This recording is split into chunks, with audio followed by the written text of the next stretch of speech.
Hi AOS, Chef Zena here. Today we're making a fan favorite. One of the things you love is our sage-made meatballs. Since we're home, I don't have the ingredients to make the sage-made meatball, so I'm going to show you how to make a meatball and you can stuff it with mozzarella cheese. This recipe makes approximately 16 meatballs. You will need 1 pound of lean turkey. You can use lean ground beef as well. 2 tablespoons of diced onion, 2 teaspoons of minced garlic, 2 eggs, a half a cup of whole wheat breadcrumbs. You can use regular breadcrumbs. You can also use bread or gluten-free bread to make your own. A 1/4 cup of milk, salt, and pepper. I'm using fresh herbs from my herb garden of sage, thyme, basil, oregano, and parsley. You can use dried of each of those. And I'm stuffing the meatball with mozzarella cheese, so I'm going to need fresh mozzarella cubes or mozzarella pearls. For tools, you will need a knife, a cutting board, a scoop, a mixing bowl, a wire whip, wax paper, a baking sheet lined with foil, and pan spray. Crack 2 eggs into your bowl. Whisk your eggs and then add your breadcrumbs and your milk into the mixture and mix. Add the garlic, salt, and pepper and your diced onion, our chopped fresh herbs, and then we want to mix this with our hands until well combined.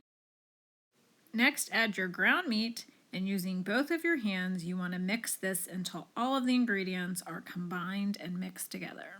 Our meat is all mixed. I'm going to use a scoop because I like my meatballs to be the same size so that they cook evenly, but you can just use a spoon or a cup, and you just want to measure out your balls and make them all the same size and continue this until all of your meat is done.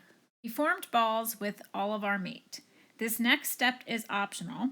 I'm going to stuff half of my meatballs with fresh mozzarella cheese. Take your meatball and flatten it out. Take 2 fresh pearls of mozzarella and place them in the middle, and then squeeze around your meatball and then form a ball back. And then you want to place this on a sprayed foil-lined baking pan. I'm going to continue to stuff half of these meatballs. Now that I'm done, I have taken 2 meatballs with cheese and 4 without and placed them on my sheet pan, and I'm going to place these in the oven and cook them at 425 degrees for 15 minutes.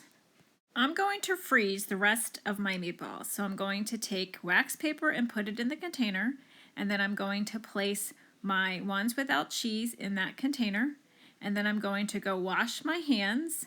Now that my hands are washed, I'm going to take my larger container and I'm going to place wax paper in the bottom, and then I'm going to place the meatballs in and continue this process until all of my meatballs are in, and then wash my hands. Place one final piece of wax paper on top of the meatballs. Place your lid on top and make sure you label and date your meatballs and they're ready to go in the freezer.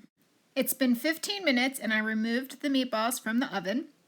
You want to place your thermometer in the thickest part of your meatball, and you want to check each individual meatball and make sure they are at least 165 degrees. Our meatballs are ready to be served. I have topped this meatball with marinara sauce. There's another video on how to make the marinara sauce.